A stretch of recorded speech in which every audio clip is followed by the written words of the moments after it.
Hey guys, it's been a long time since I've done a video of the gardens, so I figured why not go ahead and do one. The gardens are looking really good right now.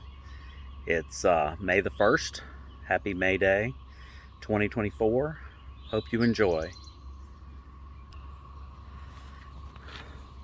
This is my gardens, my rose garden along the driveway, and it's peaking right now. It's about 3 weeks early, uh, but they're really looking good. Had a tour yesterday, and the ladies of the Cary Garden Club went crazy over them. I go crazy over them every morning as I'm deadheading, but they all look really good. Some of my favorites, like Sentimental and Pumpkin Patch, which changes color as it ages. Another one of my favorites, Chimera, deep orangey red. There's Bride's Dream, which is classic pale pink. Very old variety, Montezuma. One of my newer ones, a couple of years old, is Marco Polo. This one's Melody Parfume, purple, which is one of my favorite colors in the garden. One of my new ones this year, Tropicana.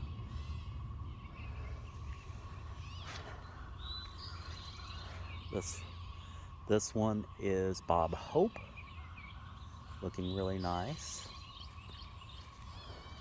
This one is Peter Mayle. Thing is huge. It's about 4 inches across. This lovely beauty is Barbara Streisand. I have quite a few different David Austin roses. This one is Falstaff.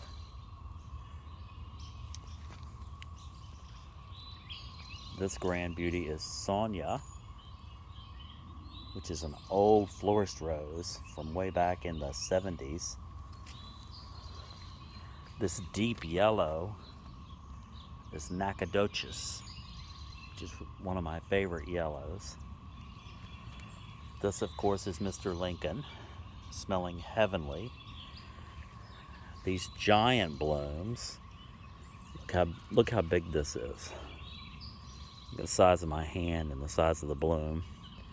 That thing is first prize, and I can see why it would win a first prize. This strange sort of lavender rose is very pretty and has a good smell. That's actually called Blue Girl. I'm not sure where they got the name. It may have a little bit of blue in it. It's another one of my favorites. This one's called Heaven on Earth. Very nice rose. This is a very old David Austin rose called Perdita. And again, very nice rose. It's another old David Austin variety called Othello. Again, very nice color, strong fragrance. Another one of my favorite yellows is Sun Sprite. It's a Floribunda.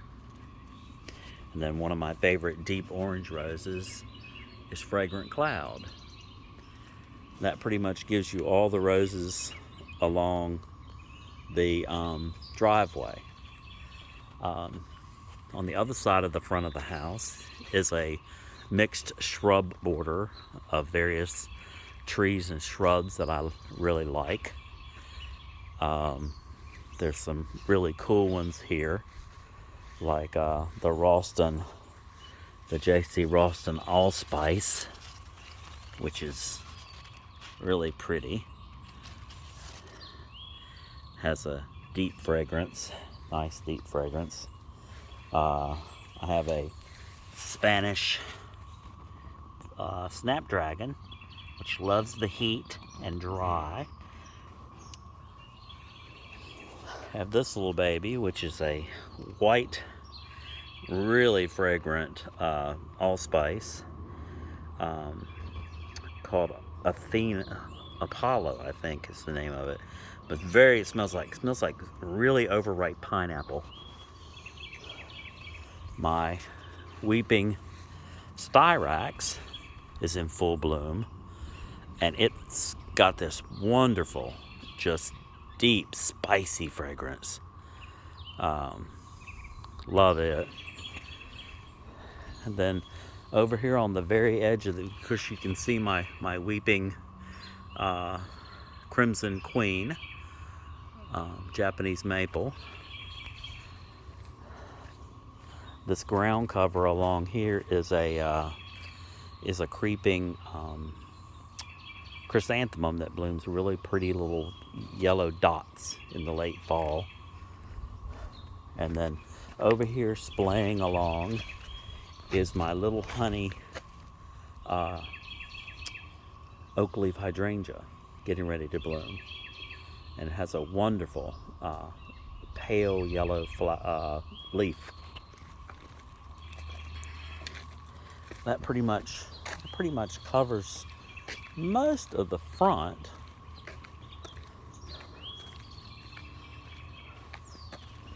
There's still a little bit. Here's another rose that's just starting to open. Christian Dior. It's a nice true red. Have a deep red Walgelia blooming there in the middle. This is getting ready to burst into full bloom. This is a mock orange. You can see the flowers just sort of starting. This is a cool ground cover rose that I put up in a tall pot so it would trail over, called Hot Tamale. This is the Ralston Allspice that I showed you earlier. This is the white version. It looks like most of the flowers are gone, but there's one still looking decent. And that's pretty much, this is a very cool plant. Now this probably will get me talked about, but this is a cutting of adult English ivy that continues to grow into a shrub. If you take a cutting of adult English ivy, it will stay a shrub. Now it will try to revert, but if you keep the reversions cut off, it doesn't become a creeper anymore. And when it's in bloom, it's totally covered in every pollinator you can possibly imagine. The pollinators really love those little flowers. So let's head on back to what I call my secret gardens, which is through the gate to the back.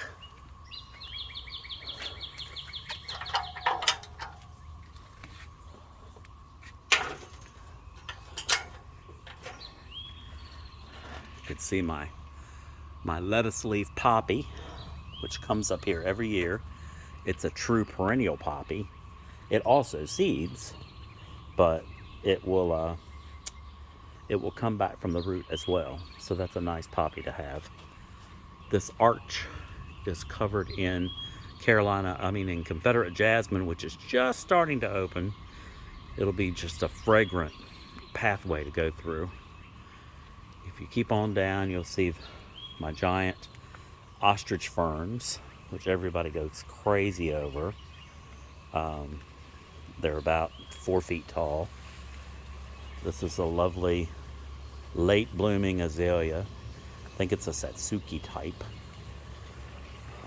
This is a giant needle palm, about 10 feet across and about 6 or 7 feet tall. More ostrich ferns.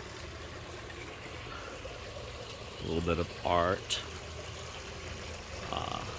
The mason bee houses, which I haven't seen any mason bees this year, which is interesting. I usually have a lot of them. Sort of concerning. You see this giant, like 15-foot tall camellia. That is crimson candles. Maybe even more than 15. It may be 20 feet tall.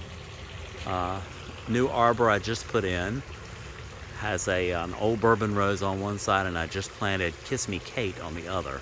So I'm anxious to see when those bloom together, pink and sort of pink and purple.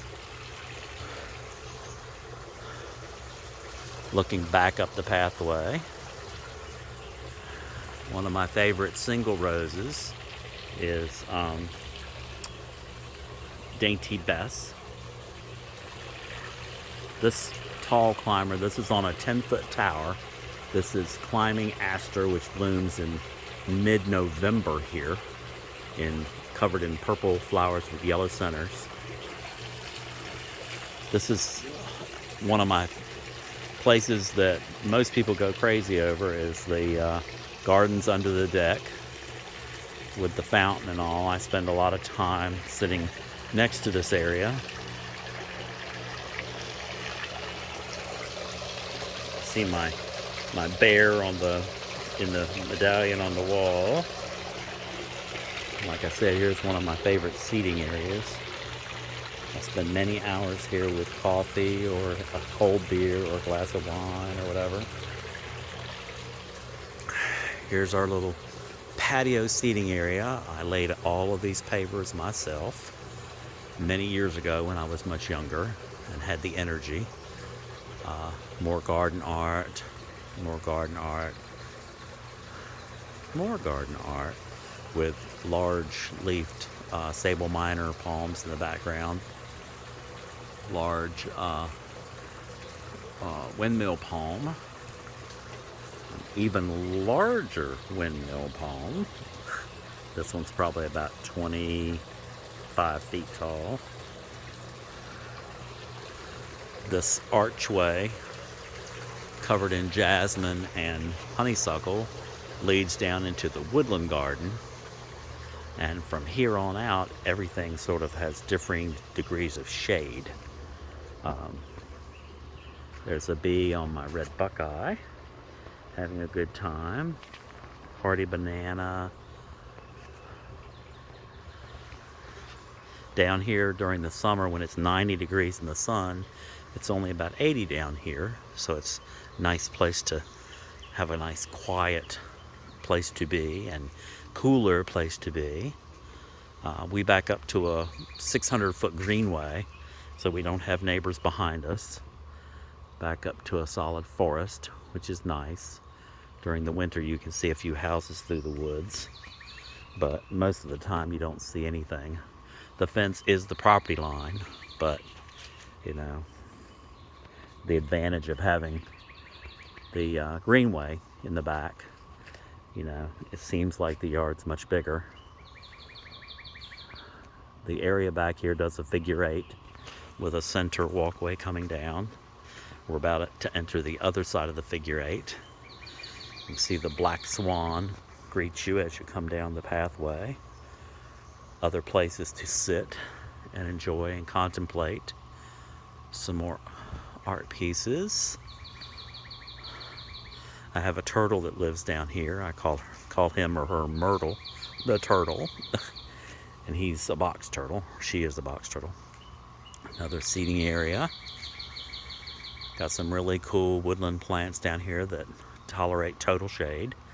They get only sun in the winter when the trees are not leafed out.